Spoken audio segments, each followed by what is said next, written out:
អ្នកមិនអាចបាក់ claim ស្វៀងចែកជូនប្រជាជនបានទេហេតុអ្វីតើអ្នកអាចធានាបានទេថាកងទ័ពនឹងមកដល់ទាន់ពេលវេលាចុះបើប្រើធ្លាក់មុនកំណត់បើផ្លូវត្រូវការតែការត្រូវធ្វើដូច្នេះឥឡូវនេះចិត្តអ្នកប្រហែលជានៅស្ងប់ប៉ុន្តែនៅពេលដែលស្វៀងក្នុងជំរំអស់ហើយក៏ជាមួយនឹងកងមកដល់ប្រជាជននឹងគិតថាអ្នកបោកប្រាស់ពួកគេដល់ពេលនោះអ្នកនឹងបាត់បង់ទំនុកចិត្តពីប្រជាជនសត្រូវនៅចំពោះមុខកងទ័ពនិងប្រជាជនត្រូវតែរួបរวมគ្នាសត្រូវនៅចំពោះមុខកងទ័ពនិងប្រជាជនត្រូវតែរួបរวมគ្នា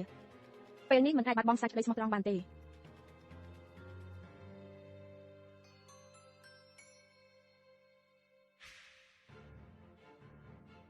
ើអ្នកជឿជាក់លើខ្ញុំទេជឿអ្នកទាំងអស់គ្នាបើអ្នកទាំងអស់គ្នាបរិភោគស្បៀងក្នុងជំរំអស់ហើយតើទាហាននឹងយកអ្វីទៅច្បាំងតើការពារអ្នកទាំងអស់គ្នាដោយរបៀបណាបើទ័ពសត្រូវសម្រុកចូលមកតើអ្នកទាំងអស់គ្នាមិនស្លាប់ដដែលឬខ្ញុំសុខចិត្តស្លាប់ដោយសារដាវប្រសើរជាស្លាប់ដោយសារការអត់ឃ្លានពិតមែនហើយការអត់ឃ្លានវាឈឺចាប់ណាស់មែនហើយមិនចង់ស្លាប់ទេវាឈឺចាប់ណាស់តើអ្នកណាប្រាប់ថាអ្នកទាំងអស់គ្នាអត់ហ៊ានស្លាប់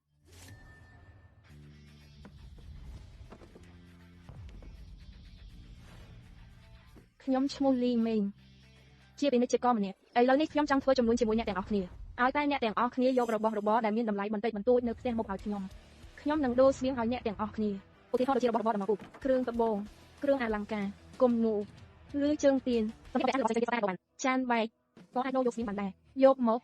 ប៉ុន្តែឥឡូវនេះខ្ញុំចង់ធ្វើចំនួនជាមួយអ្នកទាំងអស់គ្នាឲ្យតែអ្នកទាំងអស់គ្នាយករបស់របរដែលមានតម្លៃបន្តិចបន្តួចនៅផ្ទះមកឲ្យខ្ញុំនឹងដូរស្បៀងឲ្យអ្នកទាំងអស់គ្នាឧទាហរណ៍ដូចជារបស់របរដំណើរគ្រឿងដំបងគ្រឿងអលង្ការគំនូ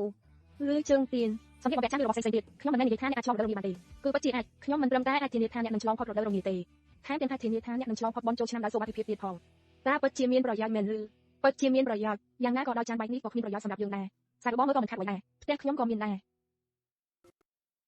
ជំរំនៅទីនេះវាមិនរត់ទៅណាទេតើអ្នកទាំងអស់គ្នាកំពុងខ្លាចអ្វីហេតុអ្វីមិនប្រញាប់ត្រឡប់ទៅវិញហើយយករបស់មកដូរល្អឥឡូវនេះនឹងទៅដូរល្អអរគុណអ្នកទាំងអស់គ្នាអ្នកក៏ត្រូវទៅណាតើខ្ញុំត្រូវទៅណាកាន់ផ្លាកសញ្ញានេះទៅរាជធានីខ្ញុំធានាថាគ្មាននរណាម្នាក់ហ៊ានរារាំងអ្នកតាមផ្លូវឡើយហេតុអ្វីបានជាខ្ញុំត្រូវរត់ស្បៀងសម្រាប់ប្រជាជនមួយសែននាក់ក្នុងរយៈពេលកន្លះឆ្នាំ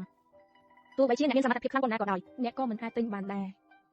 ដល់ពេលនោះប្រជាជនមួយសែននាក់នឹងហែកអ្នកស៊ីទាំងរស់ប្រញាប់ទៅ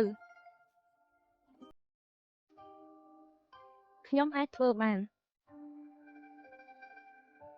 ខ្ញុំនឹងរកវិធីទិញស្បៀងឲ្យបានខ្ញុំនឹងជួយសង្គ្រោះប្រជាជនមួយសែននាក់ហើយខ្ញុំក៏នឹងជួយសង្គ្រោះអ្នកឲ្យបានដែរ3ថ្ងៃទៀតខ្ញុំនឹងត្រឡប់មកវិញខ្ញុំនឹងជួយសង្គ្រោះអ្នកលោកពាក្យផ្សាយពាណិជ្ជកម្មដែលមិនពាក់ព័ន្ធខ្ញុំនឹងត្រឡប់មកវិញ3ថ្ងៃទៀតខ្ញុំនឹងត្រឡប់មកវិញ